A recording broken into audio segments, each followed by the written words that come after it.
2月19日、現地時間2月19日、米メディア、MLB ホットストーブにて、MLB コミッショナーのロブ・マンフレッド氏がメディアと会見する機会がありました。この会見では、MLB 全体の運営や今季の展望について多くの話題が取り上げられましたが、特に注目を集めたのは、ロサンゼルス、ドジャースの総額3億9200万ドルの巨額投資に関する発言です。マンフレッド氏は、同じく大型補強を進めたニューヨーク、メッツ3億2100万ドルとの比較にも言及し、ドジャースの補強は規則の範囲内で行われ、競争力を高めるものだとコメント。一方で、小規模市場の球団からは不満の声も上がっていることを認めました。さらに、この会見では、東京ドームでの開幕シリーズに先発登板する今永昇太 vs 山本由伸に関する言及もありました。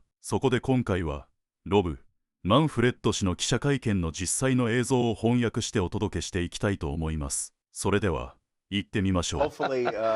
Hopefully you guys had a great weekend in Austin. And he's fantastic. I love him. But it was funny being able to bring that back to him and see him get humbled a little bit. I was not aware. Sorry, Tommy, I had to humble you a tad bit. I wasn't aware that Sean McDermott's daughter was excellent in softball. Yeah, Maddie's a player. So while you were watching something else last night, I was watching the University of Houston basketball team beat the brakes off Arizona State last night in Tempe. Yesterday, I was watching that game. I turned it off. Oh, I kept it going. Houston's rolling good right now. Yesterday, the commissioner of baseball, Rob Manfred, had a chance to speak with members of the media, and among the topics he discussed was the Dodgers' spending in the offseason compared to some of the other teams around Major League Baseball. This is what he had to say. The Dodgers have gone out and done everything possible, always within the rules that currently exist, to put the best possible team on the field, and I think that's a great thing for the game. That type of competitive spirit is what people want to see. By the same token, I said this at the owners' meetings, I'll say it again. It's clear that we have fans in some markets that are concerned about the ability of the team in their market to compete with the financial resources of the Dodgers. And I think if we've been consistent on one point, it is we try to listen to our fans on topics like this. And I have heard people on this, believe me. I get a lot of emails about it. Yes, I'm sure he does. The commissioner making those comments in Phoenix yesterday. Just for context, the Dodgers are expected to have a payroll roughly $392 million. The Mets are second at $321.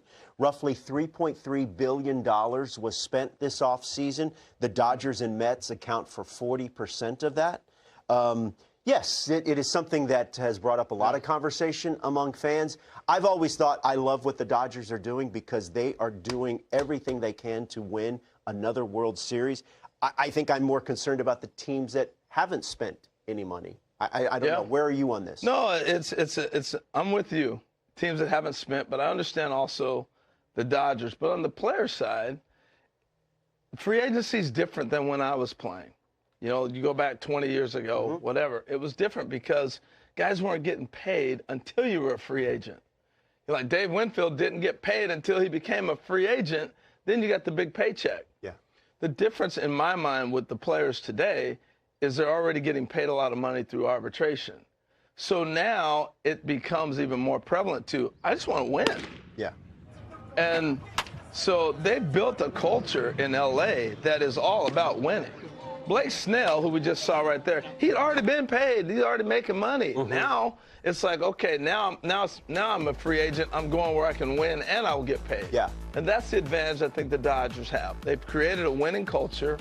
They're going to pay you, but also you're getting players that are like, I'm at the point where I'm ready to win a championship. I don't want to just play 162 games anymore. Yeah. And so I think that plays into it as well. I know they've been compared to like the evil empire of the Yankees. And I want to say this about the Yankees in their great run with Jeter and Posada and all those guys. It's different what the Dodgers are doing because they're acquiring talent. The Yankees, what built the evil empire, which I thought was so misconstrued, was the fact that they paid their homegrown talent. Derek Jeter's not leaving as a free agent. Here's your 189. Yeah. We're not letting Jorge walk away. Here's your money. We're going to pay Andy Pettit, even though he ended up going to Houston later. We're going to pay Bernie Williams. So, yeah, your payroll goes up, but those are all homegrown talent. Yeah. And if everybody locked in their homegrown talent, that might happen with your payroll. Yeah. So I think it's different today. And I think, fans have brought up, there's a couple of, sometimes fans will bring up, well, there's, what about the parity? Major League Baseball hasn't had a repeat champion since 2000. Right. So it's definitely interesting, and as the commissioner said, it is definitely something that has been the subject of a lot of conversation and will continue to be talked about as we roll forward and get ready for 2025.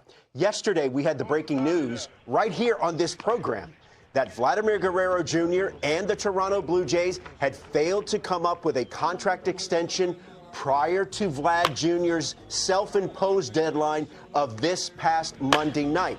We heard the comments from Vlad Jr. We did not get to hear your comments that Vlad is going to play out this season and he's prepared to hit free agency because he says he's not going to negotiate during the season. Well, I know the Soto contract didn't affect every player in baseball like they thought it would. Oh, okay, Soto got this, now it affects me. Yeah. It affects Vlad directly. And here's why. Because of his age. We're paying people based on age. And also because his team was in a hot pursuit of Juan Soto, right? No doubt about it. So and he's best of friends with Soto. But the fact being, let's throw all that aside, Vlad now realizes my currency went way up because I'm 25 or 26 years old. And he put together a monster season, and he knows I go out and play, I got to get paid. And so that's what's happening with him, and they didn't come to terms. And it hasn't been all roses there. He's going to say the right things, and so are they. Yeah. But it's been kind of rocky. I thought he handled himself. All the parties interviewed yesterday said all the right things. Vlad didn't sound resentful. He said, hey, this is business. Yeah. And I'm going to hit free agency. I want to be here, but I understand how these things go. And you don't think that he knows that he was watching the market, right? First base, what happened? Oh, the Yankees signed Goldsmith. Is that long term? No. The Mets signed Pete Alonso. Is that long term? He can opt out. If I get those two teams involved with me, I'm going to get one. We're looking at a $500 or $600 million deal. I think what was interesting is that both parties did say yesterday, or basically that they were not close. So, and the other thing that's, I think, a thread through this is that if you're the Toronto Blue Jays and you've gone after some big name free agents in the past couple of off seasons, and Ohtani both at 700, you could not land those guys. So if you could not land those big name free agents, you talked about homegrown players. Wouldn't you want to put the full court press and maybe even, dare I say, overpay for your own homegrown talent to keep someone like Vlad Jr.? I mean, look, easy for me to say. I'm not writing the checks. But I just think it's interesting that for a team that's had trouble landing that marquee free agent, you have one right there in your building. Well, and this has been, with Toronto, you have Bichette and Vladdy, and you knew it was coming. And it's still, okay, you got to make a decision. What's going to happen with Bichette now? Do you think they pivot to Bichette now, or do you think Bichette is ultimately going to hit free agency as well? It's hard because both these guys had injuries. I know in Bichette's case, he's injured. You want to see him come back and do what you want to do. I just feel like with any team, all 30 teams, once you draft a kid or free agent sign him as an international like you did with Vladdy, or you drafted Bo, you know what you have. And now you push them through, and once they get past year 2 or 3 and you haven't locked them up, like the Royals did with Bobby Witt, you know what you have. You either lock them or you don't. That's fair. And you're going to lose them. You mentioned Juan Soto hitting free agency at a young age. Just for context, Vlad Jr. is going to hit free agency 1 year older than Juan Soto at the time of this offseason. He'll be, what, 26 when he hits free agency? He'll be 27. 27? Yeah, his age 27 season. Yeah, Moving on, the Chicago Cubs announcing that Shota Imanaga will be their opening day starter. H, of course, they're opening the season against the Los Angeles Dodgers a few days earlier than everyone else. They'll be in Japan. So cool this tweet here from our good friend Sarah Langs, you're going to have Yamamoto against Imanaga in Game 1 in Japan. It'll be the first matchup of Japanese-born starting pitchers in a regular season MLB game at the Tokyo Dome. Of course, that first matchup between Japanese-born starting pitchers when you have the Dodgers and the Cubs. It's going to be a celebration of baseball. It's going to be a celebration of Japanese baseball. What a scene. And you got Ohtani. Yeah. And you know Sasaki's probably going to see the mound in that series. I mean, it's pretty cool how we talk about international. Seiya Suzuki's also in the lineup for the Cubs. I mean, yeah. This is great. I love the fact they announced it early. I mean, we all knew this was coming, but get it out there and to start publicizing it. You have to start doing things like it's a movie premiere, right? Like we start hearing about Mission Impossible a year before it happens, or one of the Marvel movies before it even continues to be released. I mean, they just came out with Captain America, Brave New World. And you know what? Reviews. I thought I missed it because it'd been marketed for so long. Yeah. And so for us to get out in front of this a month before the game, I think it's fantastic. Yeah, you take a look here at the comparison last season. Yamamoto, 7-2, and then Imanaga. He was a bit of a revelation. I kind of feel like he was a bit of a unknown. He was better than I thought he was. And man, he just challenged people. He was with that high fastball coming in at 92, 93, and I love his personality, so can't wait to see it. That, to me, is what stands out. Yeah. You know, you can look at the stuff, but it was his reactions when he got outs, when he got pitches, when guys flew out or gave up a home run. Or real quick, we asked him on Central during the course of the season what was the most surprising thing about the United States in his brief time here. He said turning right on red. He was not aware that you could turn right on a red light. Except for in New York City. I wish people that drive on my commute would know that, too. Except for in New York City. You can't do that. Can't do that.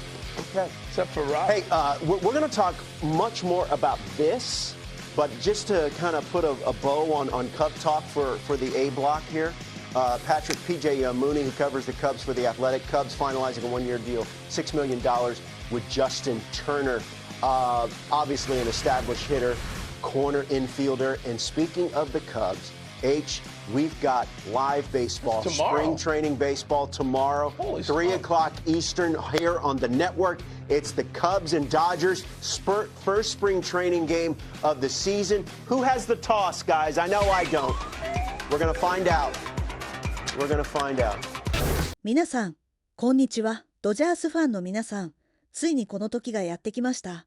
2025年シーズンに向けて、ドジャースは完璧な準備を進めています。スプリングトレーニングも順調に進み、選手たちはすでに素晴らしいパフォーマンスを見せています。そして、何よりも注目すべきは、大谷翔平の活躍です。ロバーツ監督も、翔平は今月中には確実に登板する、と明言し、ファンの期待が一気に高まっています。開幕戦では登場しないものの、彼がマウンドに立つ日はもうすぐそこ。MLB を代表する二刀流プレイヤーが、どんな圧巻のプレーを見せてくれるのか、想像するだけでワクワクしますよね。さらに、スプリングトレーニングでは、山本由伸と佐々木朗まれという日本が誇る二大エースも絶好調。ロバーツ監督は山本の適応スピードに驚愕し、彼は毎回ボールを投げるたびに進化している、と絶賛。佐々木もまた、MLB の環境に少しずつ慣れ、確実に自信を深めている様子がうかがえます。カクタスリーグの開幕戦で、彼らがどのようなピッチングを見せてくれるのか、期待せずにはいられません。ドジャースのスプリングトレーニングは、単なる調整期間ではありません。そこには、選手たちの熱い情熱と、チームの結束力が詰まっています。ムーキー・ベッツは、レッツ、EODGERS とチームメイトを鼓舞し、大谷翔平はいつものようにユーモアたっぷりのいたずらでチームを和ませています。この雰囲気こそ、ドジャースが誇る最強の武器なのです。強いチームには、強い絆がある。そして、その絆が、勝利への原動力になります。では、ここで皆さんに質問です。今年のドジャース、どこまで行くと思いますか？ワールドシリーズ制覇は間違いない。それとも、大谷翔平の MVP 受賞に期待。コメント欄で皆さんの予想を聞かせてください。そして、まだチャンネル登録をしていない方、これからもドジャースの最新情報、大谷翔平の活躍、そして MLB のホットな話題をどんどんお届けしていきますので、ぜひ登録をお願いします。あなたの応援が、私たちの最大の力になります。さあ、2025年シーズンはもうすぐそこ、ドジャースの快進撃を一緒に見届けましょう。